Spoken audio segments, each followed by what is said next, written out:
E aí, então, entra a quarta revolução industrial, que teve início nessa virada do século XX para o século XXI. E ela se baseia na revolução digital, ou seja, por uma internet mais ubíqua e móvel, por sensores menores e mais poderosos que se tornaram mais baratos. Essa quarta revolução ela tem inteligência artificial, ela tem aprendizagem automática, né, ou aprendizado das máquinas. A quarta revolução industrial, no entanto, o Klaus Schwab chama muita atenção para isso, não diz respeito apenas a sistemas e máquinas inteligentes conectadas. Seu escopo é muito amplo, porque acontecem novas ondas de novas descobertas, ocorrem simultaneamente em áreas que vão desde sequenciamento genético até a nanotecnologia, ou seja, é muito amplo. Das energias renováveis, a computação quântica, o que torna a quarta revolução industrial fundamentalmente diferente das anteriores. E ela também é considerada, a quarta revolução digital, a fusão de todas essas tecnologias e a interação entre os domínios físicos, digitais e biológicos.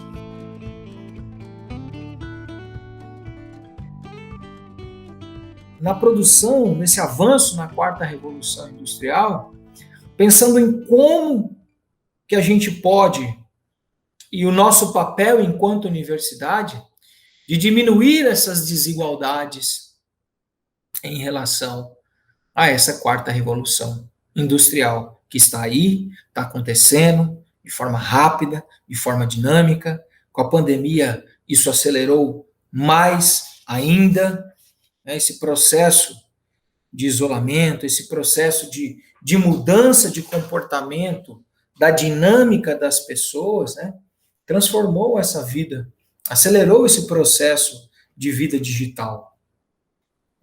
Você pede comida pelo celular, porque você não pode sair de casa, você pede para o cara do mercado entregar, até o cara que vende o alface na feira, o tomate, que vende a fruta na feira, ele está fazendo delivery, né? O remédio na farmácia, acesso a serviços de saúde. Hoje você consulta com o médico pelo celular, a teleconsulta, telemedicina. Então também a gente precisa pensar, né, nessas questões do quanto que a gente também está potencializando a nossa info-inclusão, que eu vou dizer mais para frente. Mas isso é para dizer, para fechar esse racional do Klaus Schwab da quarta revolução industrial, que isso está acontecendo, entra de uma forma rápida e dinâmica. No entanto, a gente precisa colocar as pessoas no centro, e nós que somos da gerontologia, colocar os velhos no centro, para que não haja um processo dramático, como tem acontecido, das desigualdades devido a essa revolução digital também. Vamos ver o que podemos fazer com o que a gente tem de bom para garantir acesso aos nossos idosos. Quando a gente olha, por exemplo, os idosos à internet, né, uma pesquisa do CETIC 2018, 21% já utilizaram o computador, 68% nunca acessaram a internet, 69% possuem o celular, 22% o uso, né, tem habilidade para o uso dos celulares. E aí, interessantemente, a pesquisa mostrou uma situação interessante. Interessantemente, ela mostrou um dado interessante. Quando pergunta para os idosos, tá, mas por que você não mexe mais na internet, não mexe mais no celular? Os idosos falam assim, não, eu tenho medo de estragar o celular, eu tenho medo de não conseguir mexer.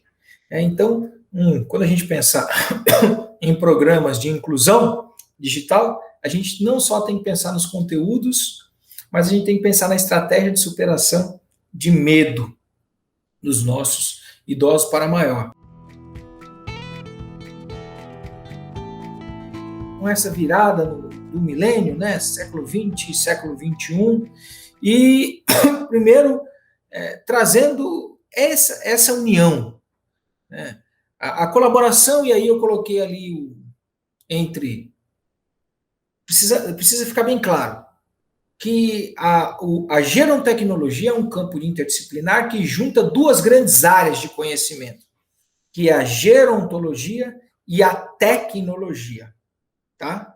Então, quando a gente fala sempre em questões interdisciplinares, a gente sabe que não é, a colaboração interdisciplinar não é uma tarefa fácil, e você exige tanto da geronto como da tecnologia uma visão bastante ampla, e também é preciso uma boa quantidade de perseverança para que a gente possa ter esses dois campos de conhecimentos unidos. Para quê? Para melhorar a vida das pessoas idosas, né? Vocês focarem, inclusive pode tirar uma foto desse slide, porque ele é básico, ele é basilar para a gente entender a gerontecnologia, porque nós vamos falar dos domínios e das metas, ou de eixos de estudo da gerontecnologia, que depois vai nos ajudar a pensar em matriz, né? Vai nos ajudar a pensar nos produtos e nos serviços, nos métodos e técnicas produzidos de gerontecnologia, tá? Então, os domínios, nós temos 5 domínios: saúde e autoestima, habitação e atividades da vida diária, atividades de comunicação e governança, transporte e mobilidade e trabalho e lazer. Depois nós temos as metas, né, os goals, ou os eixos de estudo. Primeiro eixo de estudo é aprimoramento e satisfação, prevenção e engajamento, compensação e assistência, suporte e organização. Vamos pegar, por exemplo, aqui, prevenção e engajamento. A gente sabe que durante o processo de envelhecimento humano ocorrem as restrições funcionais, ou pelo menos elas tendem a aumentar, né? Como na vitalidade geral, na mobilidade, habilidades motoras, na visão, na audição, na memória, você tem aqueles efeitos deletérios do próprio processo de envelhecimento humano. Essas restrições, elas podem derivar de processos e de doenças relacionados à própria velhice. Então, nesse eixo de prevenção e engajamento, o que a gente quer? Evitar que isso aconteça, ou pelo menos desacelerar que isso, a velocidade disso, e aumentar o engajamento. Enfim, criar uma série de tecnologias. Por exemplo, ela está com uma artrite muito forte no joelho, então isso está com uma dificuldade de mobilidade. Então, por exemplo, se lá não tiver rampa, algumas sistemas de suporte para ela poder participar da missa, ela vai se desengajar. Então, é pensar no quanto que a tecnologia pode prevenir esses efeitos de restrições funcionais e engajar o idoso nas atividades que ele gosta.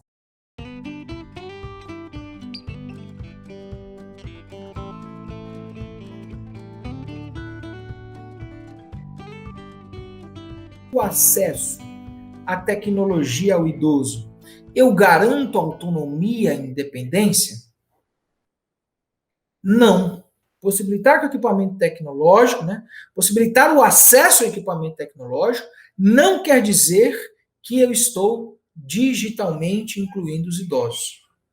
Porque vamos pensar, será que esse idoso ele tem acesso às funcionalidades que esse equipamento tecnológico tem?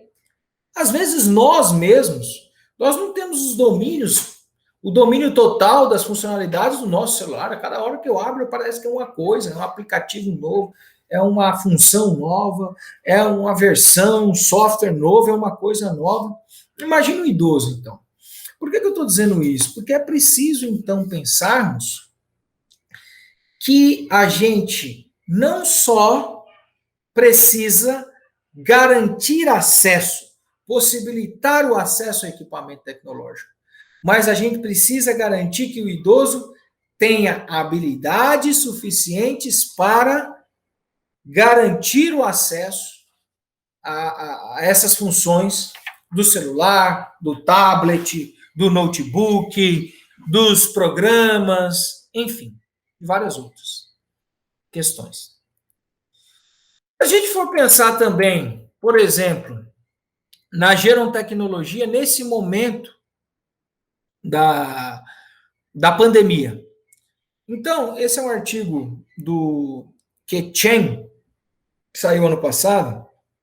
Cabe destacar que o tema da gerontecnologia durante a pandemia, ele é um dos temas que mais tem produção, tá?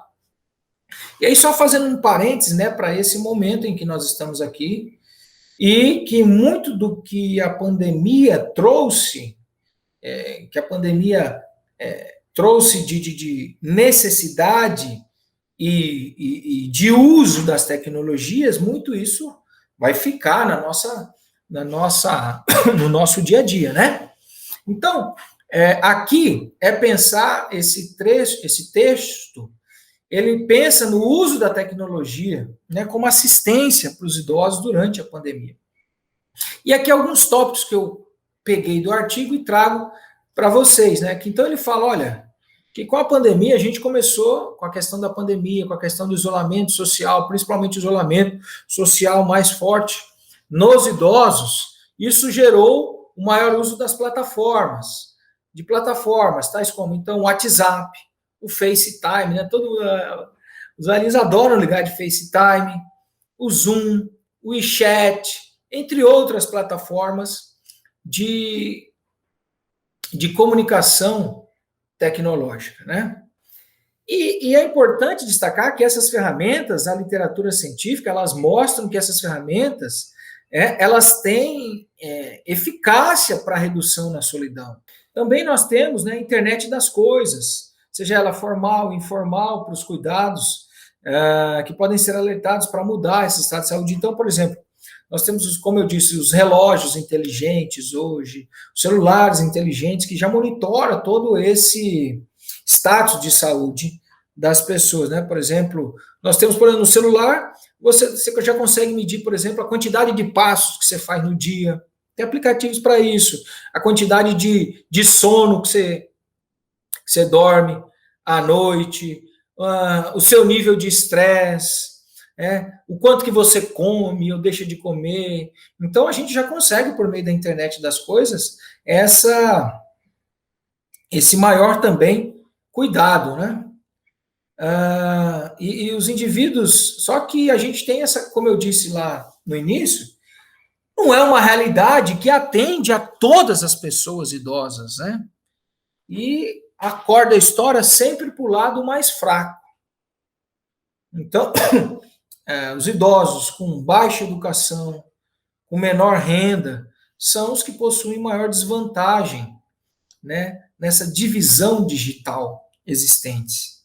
Então, a gente precisa olhar para garantir com que esses idosos também possam serem beneficiados dessas tecnologias, para aqueles domínios, com aquelas metas. Então, a grande mensagem que eu quero deixar para vocês é que a gente possa ser um pouco desse astronauta olhando para a Terra, né? Quanta coisa não está acontecendo aqui dentro desse globo terrestre. Que possamos ser um pouco desse astronauta, de ver as coisas de uma forma diferente. Às vezes sair do planeta, sair do nosso micromundo. Afinal, o que é o planeta Terra nesse sistema solar? Para que a gente possa ver as condições de uma forma diferente. Vamos criar o julgamento crítico das coisas. E vamos olhar, às vezes, as coisas com mais calma, mas com muita solidariedade.